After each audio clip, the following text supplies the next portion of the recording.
Okay, it's me, Matt. I'm here in Vegas, always in Vegas, stuck in Vegas. It's another installment on reviews of all the books we publish here at Teela Books. Again, like I've said before, most of our books are about gambling and in Vegas in general. And this is no different. I'm going to be doing two books today by two different authors on the subject of harness racing and betting on harness racing, in particular handicapping them so you can make some good bets. The first book is a pretty good seller, has been for quite some time. It's by Doug Masters. It's called The Path to Harness Racing, Handicapping Profits, subtitle One Man's Journey.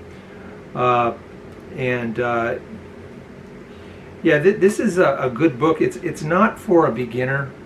So if you're new to harness racing, even once you learn the terminology, it may be a little tough going because Masters assumes that you know something, that you've been to the track, you bet some, you handicapped some horses, some races, and you know a little bit about harness racing.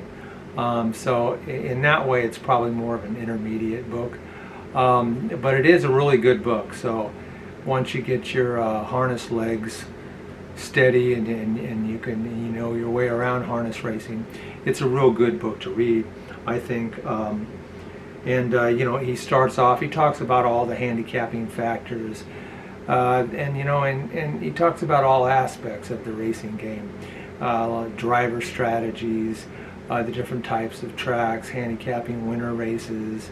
There's a lot to the sport of harness racing, and he gets into some of the meat of the sport, the handicapping from a handicapping angle. This is all about handicapping, and then towards the end, he gives his method over a general view of his method of handicapping, which mostly has to do with class, which is a little different than most people take a look at with harness racing. So it comes well recommended. It's been a good seller for a long time.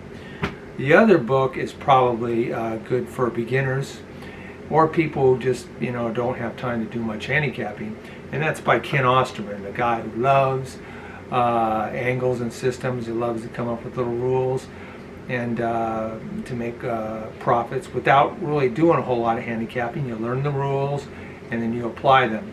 And this was 14 easy to understand harness racing betting angles. And there's the book right there. See if I can get it in the system, into the camera. Yeah, and this is a pretty good book. It's got 14 angles. 3 of them originally appeared, I think 3 of them did, in a previous book he wrote, a bestseller, about 19 valuable horse racing systems. In that book he had a few quarter horse, a few harness. I think he had 3 or 4 harness. They were all in this book, and some quarter horse. But this book has a lot of new stuff that he's never put in print before. Most of it is new stuff he's never put in print before.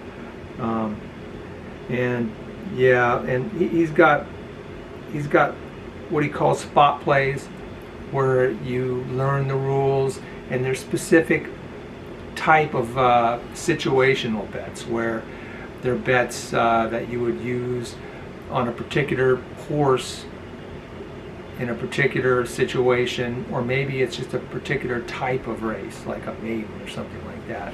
But those are the spot play angles. Then he has several angles. They're not really angles, more like systems or methods you can apply to more races on a given card. And one is an elimination method, which I find to be pretty good. And then he's got quick rating method and the power rating method, my personal favorite. And I actually use that a lot when I go out on night racing and there's just not enough thoroughbred night tracks, and I just go to the harness racing. I usually use that power rating method quite a bit. Works well for me. Anyway, if you're new to harness racing, you can just learn. You might have to learn how to read the past performances in a program, but after that, yeah, you can just learn these systems fairly quickly, and you'll be up and running, and you have a chance at doing fairly well at a track. You have to learn to manage your money, but yeah, you could do well, and over time you can upgrade your knowledge and read master's books. I think that's also a good book. A little bit different audience though.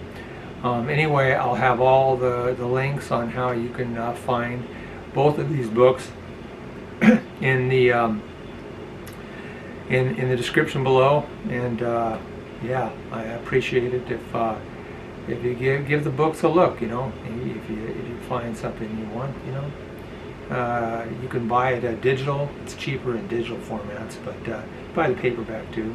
Have it for the rest of your life. And that's enough for me right now. I'm out of here. Thanks for listening.